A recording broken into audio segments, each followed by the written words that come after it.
اور جس طریقے سے رات کی سیاہ زلفیں اس کے کمر کے نیچے ڈھلتی جا رہی ہے، رات ٹھنڈی ہوتی جا رہی ہے، لیکن ربانیوں کا جذبہ عشق مصطفیٰ کی بنیاد پر ہر لمحہ عروج ہی پاتا جا رہا ہے۔ مجھ سے پیشتر آپ مجھ سے بہت بڑے بڑے اہل علم، اہل دانش، اہل فکر و نظر سے ان کے خطابات اور ملفوظات سماعت فرما لیے ہیں۔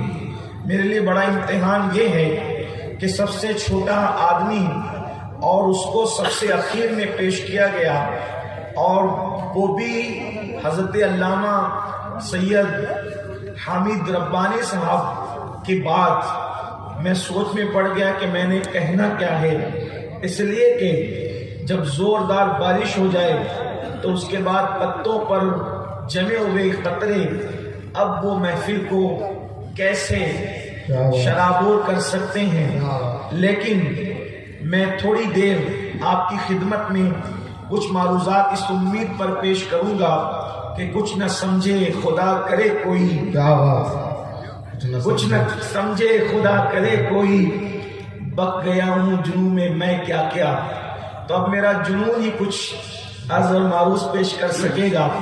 حضور مفسر قرآن سیدی غازی ربانی رحمت اللہ تعالی علیہ کے بارے میں بہت کچھ کہا جا چکا ہے اور بہت کچھ کہا جا سکتا ہے۔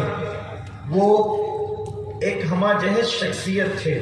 سبحان اللہ۔ حضور غازی ربانی آپ نے دیکھا ہوگا عام طور پر جو پیر ہوتا ہے ان میں زیادہ تر لوگ خطیب نہیں ہوتے، جو خطیب ہوتے ہیں وہ مفسر نہیں ہوتے، جو مفسر ہوتے ہیں وہ شاعر نہیں ہوتے، جو شاعر ہوتے ہیں وہ ادیب نہیں ہوتے، جو ادیب ہوتے ہیں وہ نکتہ رس نہیں ہوتے، جو نکات بیان کرتے ہیں ان کے اندر بہت لوگوں میں نکات کی بیانی تو ہوتی ہے مگر روحانیت نہیں ہوتی۔ لیکن مفسر قرآن کو جب ہم دیکھتے ہیں اور عقیدتوں کی نگاہ سے نہیں بلکہ حقیقتوں کی نگاہ سے جب تزکیہ کرتے ہیں تو وہ مفسر بھی تھے، وہ بہترین نعت و شاعر بھی تھے، اور شاعری ایسی کہ جس میں رضا کی غیرت عشق کی جھلکیاں آیا ہے۔ مدح اہل دول رضا بڑے اس بلا میں میری بلا، میں گدا ہوں اپنے کریم کا، میرا دین پارے نہ نہیں۔ مفسر قرآن کا قلم چلا تو اپنے جد کریم کی شان میں چلا، مفسر قرآن کا قلم چلا تو اپنے دادا مولائے کائنات کی شان میں چلا۔ کوئی یہ بتا نہیں سکتا کہ مفسر قرآن نے کسی دنیا دار کی مدحت کی ہو، سرائی کی ہو، ان کے قلم کو کوئی خرید نہ سکا، اور خرید بھی کیسے سکتا ہے، اس لیے کہ ان کی رگوں میں جو غیرت والا خون تھا اسے وقت کا تاجدار جب یزید نہ خرید سکا تو مزید کیسے خرید سکا۔ زندہ باد زندہ باد، نعرہ تکبیر، نعرہ رسالت، مسلک اعلیٰ حضرت عظمت حضور مفسر قرآن۔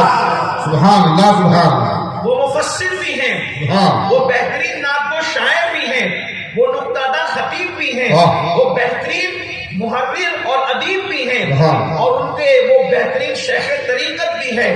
وہ بھی شیخ طریقت ایسے کہ لوگوں کی جیب پر نگاہ رکھنے کی بجائے لوگوں کے دل پر نگاہ رکھنے والے شیخ طریقت، لیکن یہ سب ان کی اپنی خصوصیت۔ تو ابھی آپ نے سنا کہ حافظ ملت جیسی شخصیت نے جسے عالم ربانی کہا ہو، یقیناً امین القادری کے جملوں میں آپ جو ہے وہ شکوک و شبہات تو پیدا کر سکتے ہیں، لیکن جلالت العلم حضور سیدی حافظ ملت رحمت اللہ تعالی علیہ جو آبرو ہیں تمام اہل سنت کی طرف سے، جس نے اللہ اکبر مبارک پور میں اشرفیہ کی شکل میں فرض کفایہ ادا کیا ہے، وہ ہستی اگر کسی کو عالم ربانی کہہ رہی ہے تو ماننا پڑے گا کہ وہاں نہ مبالغہ ہے نہ مبالغے کی آمیزش ہے، اللہ اکبر، بلکہ حقائق بول رہے ہیں، سچائی بول رہی ہے، صداقت بول رہی ہے۔ وہ سب کچھ تھے، عالم بھی تھے، خطیب بھی تھے، تھے, مفسر بھی تھے, ادیب بھی تھے, نعت و شاعر بھی تھے. لیکن آج میں اس پر کوئی گفتگو کرنے کی بجائے میں آپ کے سامنے ان کا جو سب سے بڑا وصف ہے, ان کا جو سب سے عظیم وصف ہے, جو ان کے معاصرین میں ان کو ممتاز کرتا ہے کہ وہ جیسے عظیم مفسر ہیں, وہ جیسے عظیم خطیب ہیں, وہ جیسے عظیم مبتدع ہیں, وہ جیسے عظیم ادیب ہیں, اسی طریقے سے وہ اپنے دور کے سب سے بڑے عاشق رسول تھے, وہ فنا فی رسول تھے. یاد رکھنا, مفسر کوئی محنت سے تو بن سکتا ہے, اللہ اکبر, نعت و شاعر بھی محنت سے تو کوئی بن سکتا ہے, مبتدع کوئی محنت سے تو بن سکتا ہے, لیکن عاشق رسول انسان محنتوں سے نہیں بنتا, فنا فی رسول انسان محنتوں سے نہیں بنتا, محنتوں سے عاشق رسول نہیں بنا جاتا. اس لیے کہ عشق مصطفیٰ کسی بازار میں نہیں ملا کرتا, بلکہ جسے سرکار ربانی جیسا مرشد کی نگاہ تربیت نصیب ہو جائے, اللہ اکبر, پھر وہ ذاتی ربانی فنا فی رسول کی منزل پر فائد ہوگا. سبحان اللہ, سبحان اللہ, زندہ باد, زندہ باد, یا رسول اللہ, سبحان اللہ. وہ فنا فی رسول تھے, سبحان عشق مصطفیٰ میں فنا تھے, اور ان کی محنت یہی تھی کہ وہ جہاں جائیں عشق مصطفیٰ کے پودے لگائیں, عشق مصطفیٰ کے گل بوٹے وہ زمین دل میں بونے کی کوشش کریں. تو آئیے آج ہم اسی پر گفتگو کرتے ہیں. میرے آقا صلی اللہ علیہ وآلہ وسلم کے پیارے دیوانوں, میں نے چند آیات کی تلاوت کرنے کا شرف حاصل کیا ہے. بات یہ ہے کہ آخر ہمارے بزرگوں نے کیوں محنت کی, صدیوں سے محنت ہے پوری دنیا کے دل میں محبت رسول پیدا کرنے کی, پوری دنیا کے دل میں عشق رسول پیدا کرنے کی. علماء اہل سنت میں آپ سب کی زندگی کو دیکھیں کہ وہ لوگ مکمل کوشش کرتے ہیں محبت رسول پیدا کرنے کی, عشق رسول پیدا کرنے کی. حضور مفسر قرآن سورت کی سرزمین پر گئے, وہاں بھی یہی کام کیا. ممبئی کی سرزمین پر گئے, وہاں بھی یہی کام کیا. جن علاقوں میں گئے وہاں وہی یہی کام کیا. اب تو ہم بھی ان لوگ بزرگوں کے نقوش پا پر چل کر ہندوستان بھر میں جانے کا شرف حاصل کر رہے ہیں. جاتے ہیں تو ان بزرگوں کے نقش قدم دیکھتے ہیں, جاتے ہیں ان بزرگوں کی محنتیں دیکھتے ہیں. یقیناً آخر عشق مصطفیٰ کیوں ضروری ہے, محبت رسول کیوں ضروری ہے. یاد رکھنا, اس ہزاروں کے مجمع میں بہت دیر تک کوئی گفتگو کرنے کی بجائے, اس لیے کہ بہت کچھ بولا جا چکا ہے اور جو ہے وہ آپ بہت دیر سے بیٹھے ہیں, میں بہت دیر تک آپ کو امتحان میں نہیں رکھوں گا. اس لیے کہ اگر انسان پر نماز کے حوالے سے یہ مسئلہ بیان کیا جا سکتا ہے کہ لوگوں کا خیال کرتے ہوئے جب نماز مختصر کی جا سکتی ہے تو لوگوں کی ضرورتوں کا خیال کرتے ہوئے خطاب بھی مختصر کیا جا سکتا ہے. اس لیے میں آپ کی ضرورتوں کا خیال کرتے ہوئے بہت مختصر میں اپنی گفتگو کو سمیٹنے کی کوشش کروں گا. بس اتنا مجھے اشارہ کر دینا, جب آپ نہ سننا چاہیں تو آپ اشارہ کر دینا, اور وہ اشارہ یہ ہوگا, نہ آپ مجھے جزاک اللہ کہیں گے نہ کوئی چٹھی دیں گے. بس اتنا کہ جب آپ کچھ سامنے سے بولنا بند کر دیں گے اور بالکل خاموشی اور سکون سے سننے لگیں گے تو میں سمجھ جاؤں گا کہ مجھے گفتگو مکمل کر دینی ہے. اس لیے کہ میرے اندر اتنی ہمت نہیں کہ میں ہر دو جملے پر آپ کو ہاتھ اٹھا کر یوں کہوں کہ بولو سبحان اللہ. میں آپ کے عشق مصطفیٰ پر یہ چھوڑتا ہوں کہ آپ اپنے نبی کے نام پر چپ رہتے ہیں یا بولنے کا شعور رکھتے ہیں. بس اتنی سی بات ہے. ہمارے بزرگوں نے عشق مصطفیٰ پر محنت کیوں کی, اس کی وجہ یہ ہے کہ عشق مصطفیٰ ہر دور کی ضرورت ہے, عشق مصطفیٰ ہر عصر کی ضرورت ہے, عشق مصطفیٰ ہر زمانے کی ضرورت ہے. جب سینوں کے اندر عشق مصطفیٰ پیدا ہو جاتا ہے تو پھر انسان کو نماز کے بارے میں بولنا نہیں پڑتا. جب دل میں عشق مصطفیٰ پیدا ہو جاتا ہے تو انسان کو زنا سے روکنا نہیں پڑتا. جب عشق مصطفیٰ دل میں پیدا ہو جاتا ہے تو نگاہوں پہ کنٹرول کرنے کی بات نہیں کرنی پڑتی. جب عشق مصطفیٰ دل میں پیدا ہو جاتا ہے تو شراب سے روکنے کی حاجت نہیں ہوتی. میں کہتا ہوں دنیا اگر لوگوں کی اصلاح چاہتی ہے تو صرف ایک عنوان پر دیانتداری سے محنت کرو, اس قوم کو عاشق رسول بنا دو. زندگی میں انقلاب پیدا ہو جائے گا. ہم مفسر قرآن کے جن مریدین کو چہرے پہ داڑیاں اور نگاہوں پہ کنٹرول دیکھ رہے ہیں,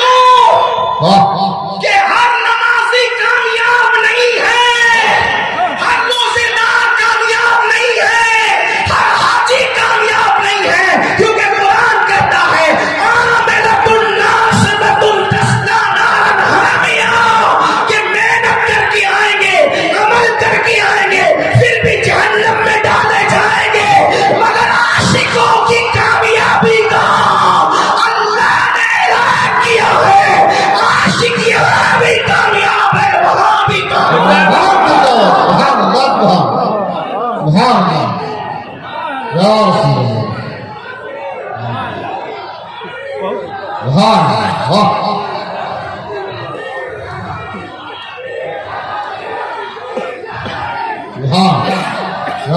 کہیں گے تو نے کیسے کہہ دیا کہ عاشق یہاں بھی کامیاب ہے وہاں بھی کامیاب ہے؟ تو میں کہتا ہوں جاؤ پوری دنیا میں ڈھونڈ لو، کسی مذہب میں، کسی مسلک میں، ہر مذہب و مسلک میں پیدا ہونے کا جشن تو منایا جاتا ہے، کیا موت پر بھی ایسی محفل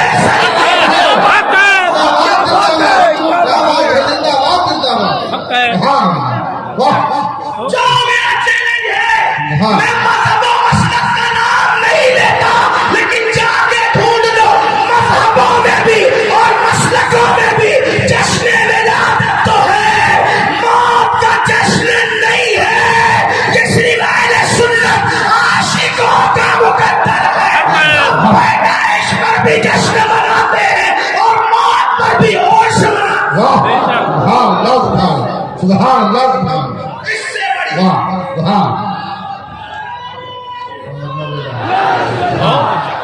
سبحان اللہ، زندہ باد، سبحان موت کا جشن کیسے ہو رہا ہے؟ میں نے کہا یہی تو عاشقوں کی بات ہے۔ میں اپنے احباب کو کہتا ہوں کہ جتنا مدینہ جانے کی خوشی ہوتی ہے اس سے زیادہ مر جانے کی خوشی ہونی سبحان چاہیے۔ اللہ، جتنا یہ عاشقی کا اور یہ عاشقوں کا ہی جگر ہے، ہم کہتے ہیں کہ جتنا مدینہ جانے کی، مدینہ منورہ جانے کی خوشی ہوتی ہے اس سے زیادہ مر جانے کی خوشی ہونا چاہیے۔ تو لوگ کہیں گے یہ پاگل ہوا ہے، میں نے کہا پاگل نہیں، عاشقوں کو دیکھا اس لیے کہہ رہا ہوں۔ مر جانے کی خوشی کیوں؟ میں نے کہا اس لیے کہ مدینے جاتے ہیں تو گنبد نظر آتا ہے اور مر جاتے ہیں تو گنبد بار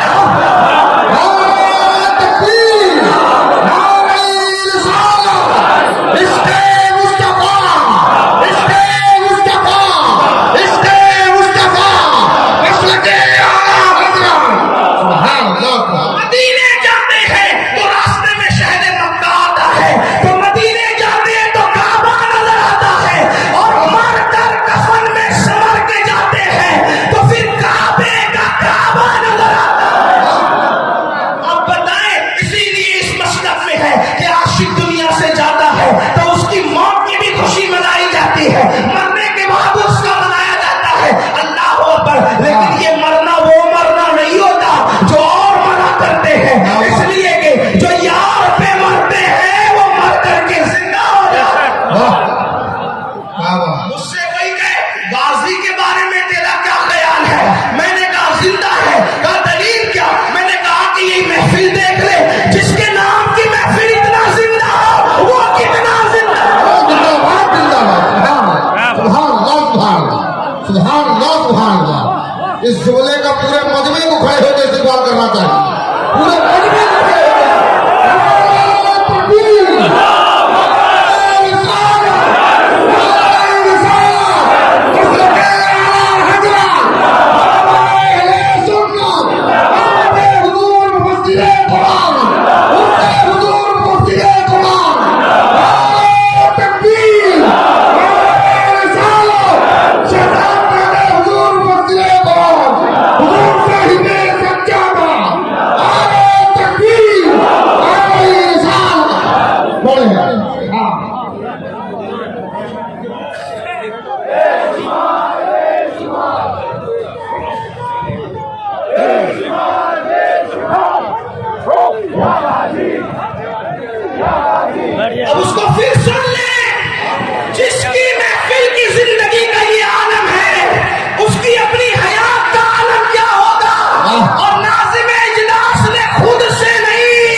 کھڑے ہونا بتا رہا ہے کہ کوئی آ رہا ہے، کوئی توجہ فرما رہا ہے، خود نہ بھیجو راہ پر، اوروں کے ہادی بن گئے. کیا نظر تھی جس نے مردوں کو مسیحا کر دیا.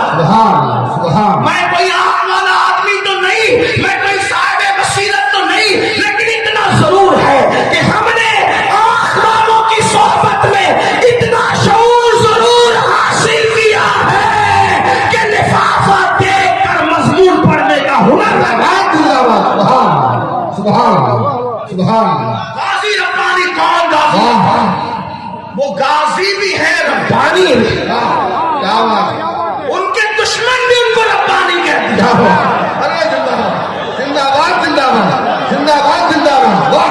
ان کے دشمن بھی ان کو ربانی کہتے ہیں. اب پوچھو دشمن غازی بھی کہتا ہے ربانی نہیں.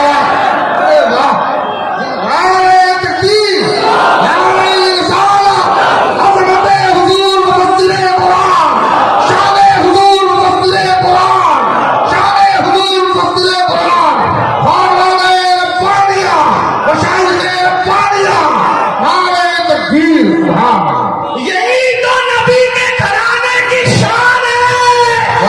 لوگ دشمنی کر کے بھی توہین نہیں کر سکتے. جیسے علی کا نام بگاڑ کر کوئی کرنا چاہے، مثال کے طور پہ عبداللہ کہتے تو عبداللہ کو صحیح کہا، عبداللہ غلط کر دیا. جائز ناجائز مفتیوں سے پوچھنا، نہ میں کوئی مفتی نہ کوئی محقق. بولو نام بگاڑا کہ نہیں؟ طاہر واحد کر دیا، طاہر تو صحیح کہا، واحد غلط کر دیا. امین ومین کر دیا، امین تو صحیح کہا، امین غلط کر دیا. لیکن خدا نے علی کے لیے خدا کے علم میں یہ بات ہے کہ دوست بھی ہوں گے دشمن بھی ہوں گے، اور دشمنی میں لوگ نام بگاڑتے ہیں تو ایسا نام دیا کہ اگر بگاڑے گا بھی تو کیا کہے گا؟ علی ولی علی ولی علی. صحیح لیا تو علی، غلط کیا تو بھی.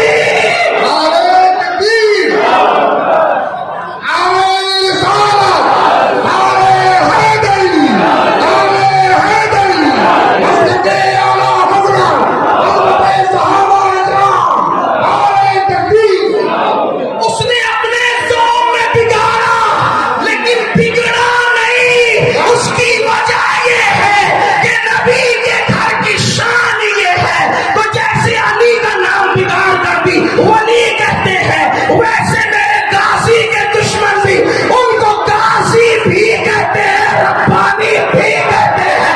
اور غازی کا مطلب ہوتا ہے اللہ کے لیے لڑنے والا، اور ربانی کا مطلب ہوتا ہے اللہ والا. ابھی علامہ حامد کہہ رہے تھے کہ مرید نے کہہ دیا تو کیا، حافظ ملت نے کہا، انہوں نے کہا. میں نے کہا میرے بڑے بھائی جان، دشمن بھی ان کو ربانی کہتے ہیں. یہ حافظ ملت سے بڑی یہ حافظ ملت سے بڑی بات ہے. دشمن بھی ان کو ربانی کہتے ہیں. یہ تو ان کے نانا کا صدقہ ملا. کیوں؟ اس لیے کہ دشمن گستاخی بھی کرتے تھے اور محمد بھی کہتے تھے. دشمن میں نبی کے دشمن آج بھی توہین بھی کرتے، محمد بھی کرتے. اور محمد کا مطلب ہی ہوتا ہے وہ جو کثرت سے تعریف کیا گیا ہو. توجہ آپ کی، جو کثرت سے تعریف کیا گیا ہو یا جس کی کثرت سے تعریف کی جائے. اب جو تعریف کے قابل ہو اس کی توہین کیسے؟ تو وہ ایک دن ان کو کسی نے دماغ میں ڈال دیا، اس لیے کہ گستاخ کو عقل تو تھوڑی ہوتی، عقل ہوتی نہیں ہے. عقل ہوتی تو خدا سے نہ لڑائی لیتا. گستاخ کو عقل نہیں ہوتی. ہاں، تو کسی نے دماغ میں ڈالا محمد بھی کہتے توہین بھی کرتے ہو. تو جو محمد ہوگا اس کی توہین کیسے ہوگی، اور جو توہین کے قابل ہوگا اس کو محمد کیسے ہوگا؟ تو انہوں نے کہا نام بدل دیتے ہیں، جیسے ان کے باپ کی کھیتی تھی، نام بدل دیتے ہیں. جس کا نام دادا نہ رکھے، جس کا نام امی نہ رکھے، جس کا نام خاندان کا کوئی فرد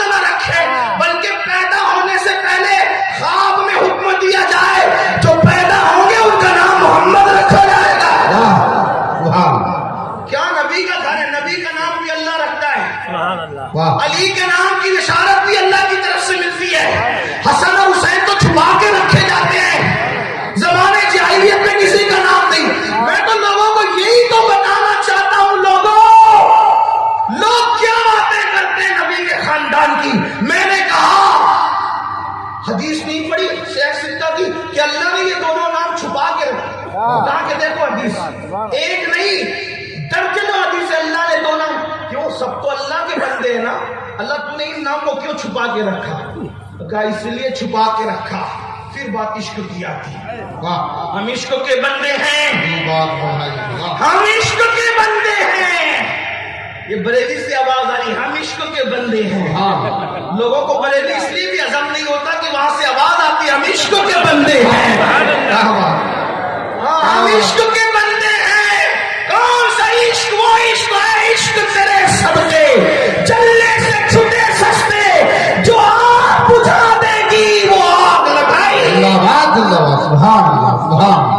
بھائی نام کیوں چھپا رکھے تھے جاہلیت میں؟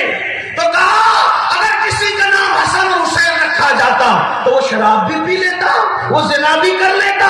تو حسن سے پہلے کوئی حسن ہوتا یہ کام کرتا تو لوگ کچھ باتیں کرتے, لیکن اللہ نے چھپا کے رکھا.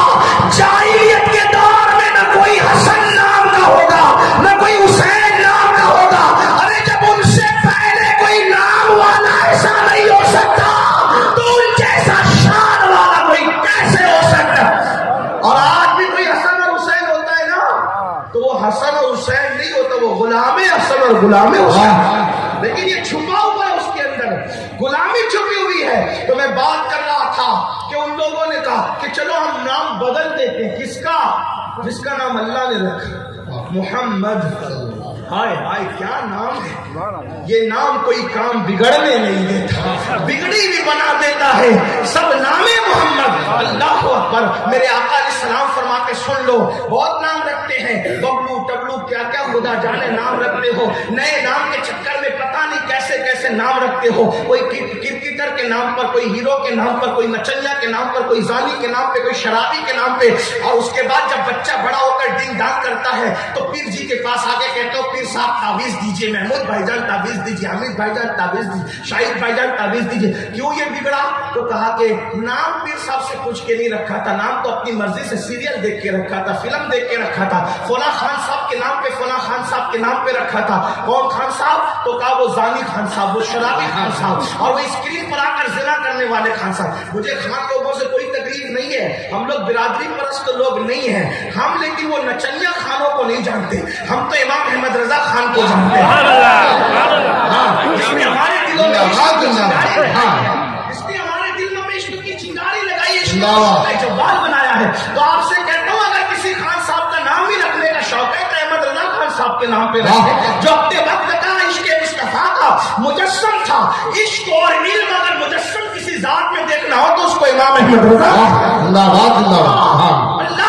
تو عرض کر رہا تھا, انہوں نے کہا کہ نام بدل دیتے. حضور کا نام آقا فرماتے کیا برا ہے کہ تیرے گھر میں 3 بیٹے اور تینوں کا نام محمد ہو. اپنے بچوں کا نام محمد رکھو, کیا برکت ہے. آقا فرماتے صلی اللہ علیہ وآلہ وسلم جس نے میرے نام پہ اپنے بچے کا نام محمد رکھا اس پر اور اس کے باپ پر جہنم کی آگ حرام ہو گئی. محمد نام کا آدمی اگر مشورے میں شامل ہے تو مشورے میں خیر ہوگی. محمد نام کا آدمی اگر دسترخوان پہ بیٹھا ہوا ہے, جس کا نام محمد کی بنیاد یعنی نام محمد کی بنیاد پہ, جنرل نام محمد کی بنیاد پہ محمد رکھا گیا وہ نہیں, رسول اللہ کی نسبت پہ جس کا نام محمد رکھا گیا, اگر وہ کسی دسترخوان پہ بیٹھے گا تو کھانا ختم نہیں ہوگا, کھانا نہیں گھٹے گا. آپ سے پوچھنا چاہتا ہوں, ایک حدیث اور سن لیں. میرے آقا علیہ السلام فرماتے قیامت کا دن ہوگا, اللہ تو اللہ کا منادی آواز دے گا, اے محمد جنت میں داخل ہو جاؤ. تو جتنے محمد نام کہیں گے سب دروازے پر آ جائیں گے اور ڈالو گے جنت. حضرت رضوان کہیں گے تمہیں نہیں کہا گیا, وہ کسی اور محمد کو کہا گیا. تو وہ کہیں گے حضرت رضوان یہ قید تو آپ لگا رہے, اللہ کی طرف سے یہ قید نہیں لگائی گئی. تو خدا کی رحمت جوش لے آ کے کرے گی, جانے تو ان سب محمد کو جنت میں جانے کا نام شان آنکھوں کا تارا نام محمد, دل کا اجالا نام محمد, صلی اللہ کا سہرا سجا کر دولہا بنایا نام محمد, رکھو ہاتھ میں جس کا عزیز ہو پڑھ کر سنانا نام محمد, پڑھنی درود ڈورے کی ہورے لاشا جو لے گا نام محمد,